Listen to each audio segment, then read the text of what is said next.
Vă salut! Numele meu este Vladimir și astăzi vreau să fac o comparație între aceste două scule. Știu că mai sunt ceva comparații pe internet, dar mie mi se pare de când fac videouri pe YouTube, cea mai interesantă comparație pe care am făcut-o vreodată. Chiar dacă am făcut și comparația între Milwaukee de 18 volți și cel de Parse de 20 de volți. Ideea este că acel impact nu este considerat cel mai puternic din lume, iar acesta este. Deci, pe toate canalele de YouTube din străinătate, toate testele, cel mai bun, cel mai rapid, nu cel mai bun neapărat, dar cel mai puternic impact de 12 volți din lume. De aceea vreau să-l compar cu cel mai ieftin impact din lume. Nu știu dacă e chiar cel mai ieftin din lume, dar printre cele mai ieftine și cred că ca și kit complet este cel mai ieftin dintre brandurile cât de cât mai cunoscute, Parkside fiind totuși cel mai bine vândut brand din Europa. Chiar astăzi, de asta am și făcut video acum, pentru că avem un acumulator mai vechi și chiar astăzi mi-a venit acumulatorul ăsta nou. Și atunci să fie o comparație ok. Când am desfăcut cutia cu cutter-ul, m-am tăiat destul de bine din neatenție. Și aici, ca o mică paranteză, m-a învățat soția mea, am folosit niște lipici,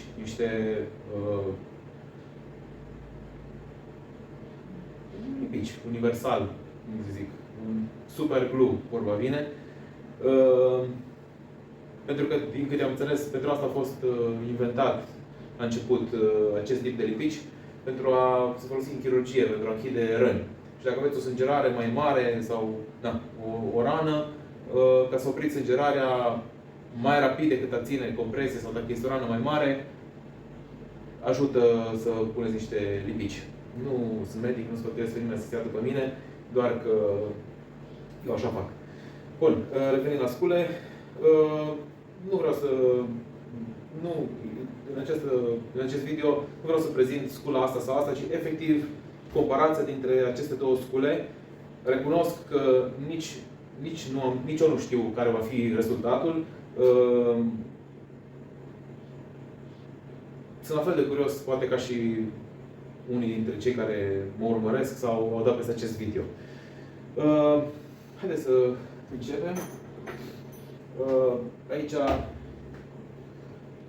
mi se par mie cam cele mai mari și cele mai relevante șuruburi acestea de 8 ori 140. Mi se pare că mai mult de 8 nu vrei oricum să lucrezi cu 12 volți.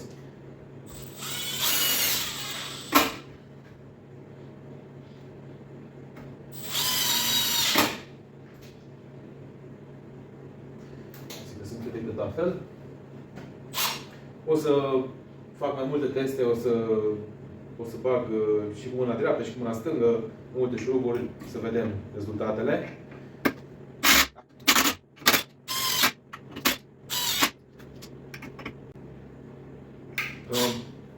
3, care este maxim, cazul Parkside 4, cărcat la maxim și peste mine cărcat la maxim. Acum le-am scos din încărcător pe ambele.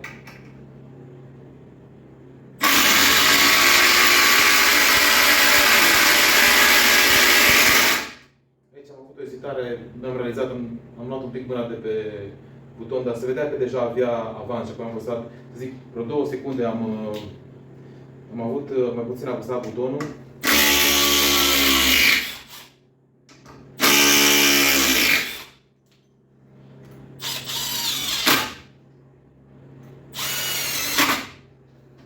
Schimbăm mâna.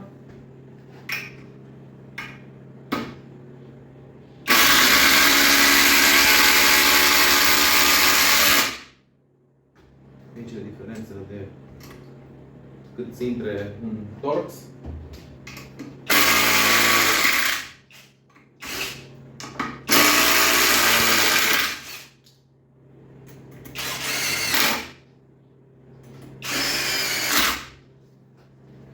Schimbăm din nou mâinile.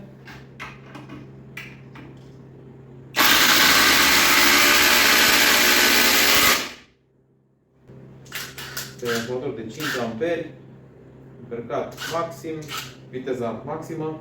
Vreau să fac un test și cu aceste două scule. 12-18 volți.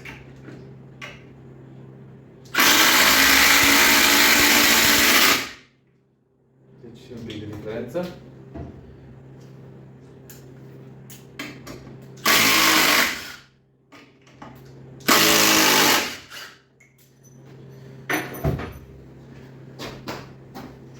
Și haideți, dacă tot foarte greu să asta par să scoate acumulatorul. Lucru care pe de parte îmi place că stă foarte bine față de Milwaukee. Am trecut pe acumulatorul 5 amperi high power. Să vedem dacă e vreo diferență aici.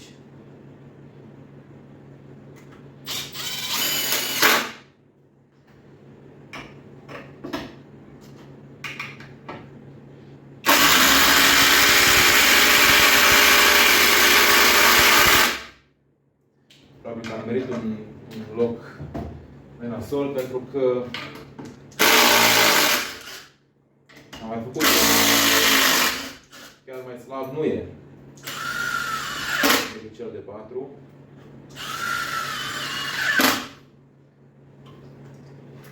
Să vedem, mâna dreaptă, schimbăm dark side.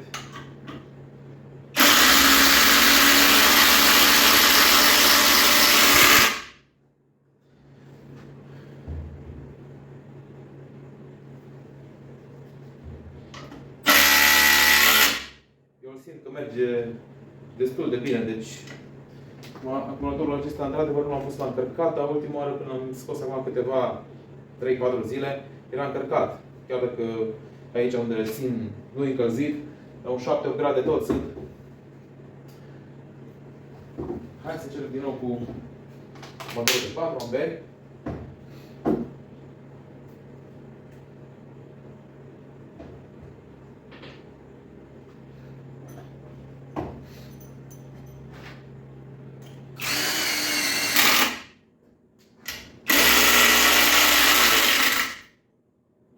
Alte șuruburi.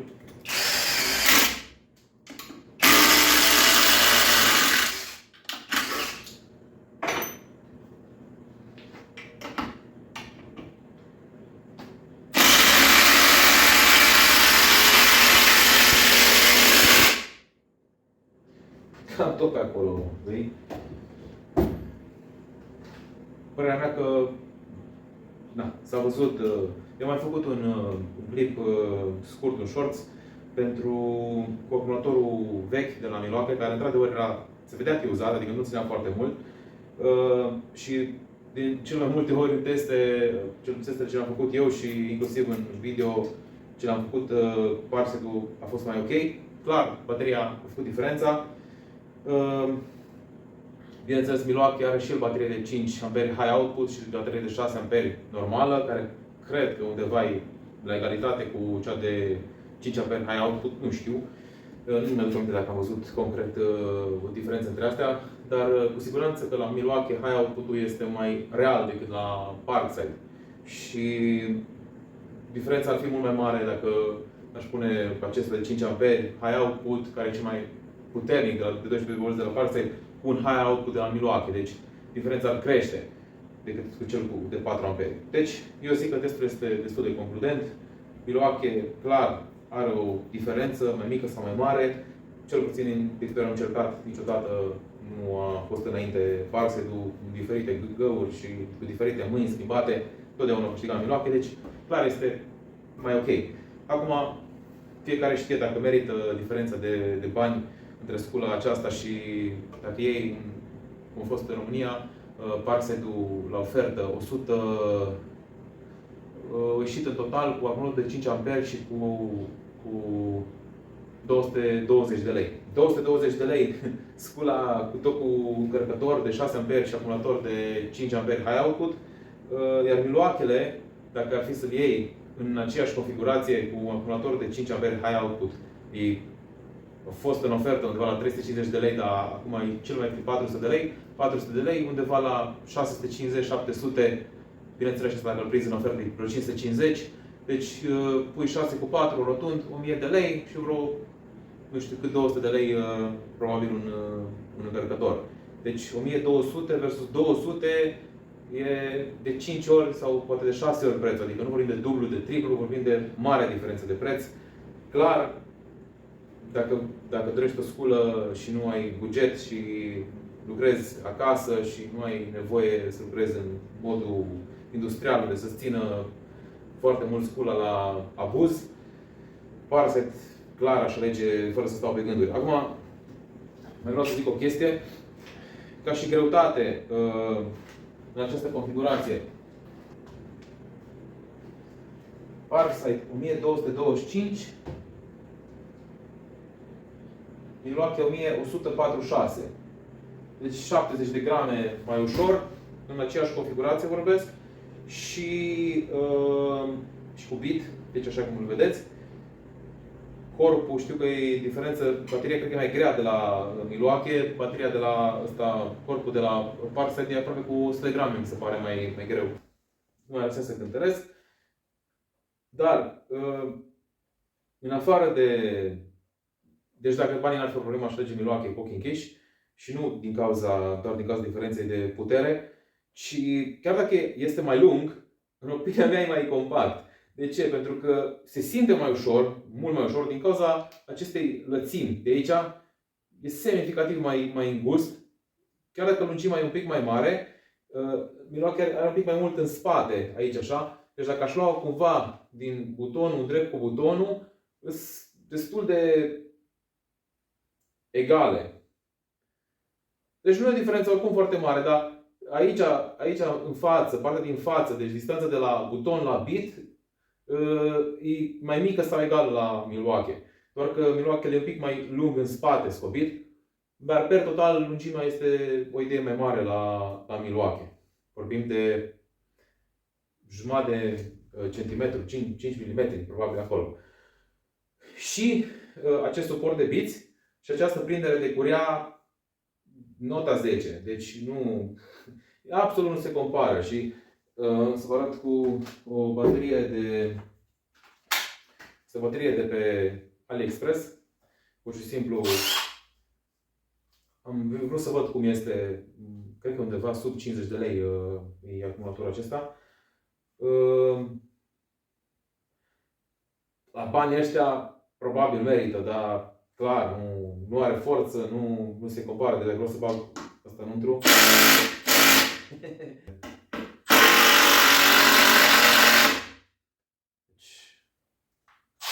Dacă mă apeși pe buton, din nou arată că e plin. Așa, dar se oprește. Deci cam așa. Dar, în schimb, dacă vrei să lucrezi ceva, eu știu, la înălțime sau vrei să fie cât mai confortabil la mână, da, părerea mea este că și cu șuruburi foarte mici. Pentru că, de exemplu, dacă vreau să fac niște șuruburi micuțe,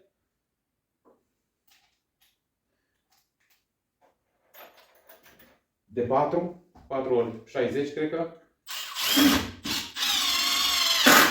Nici măcar nu pornește impactul până ajunge aproape jos.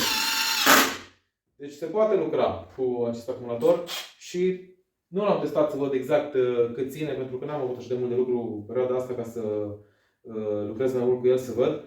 Dar eu zic că să-l ai acolo de rezervă la banii ăștia merită.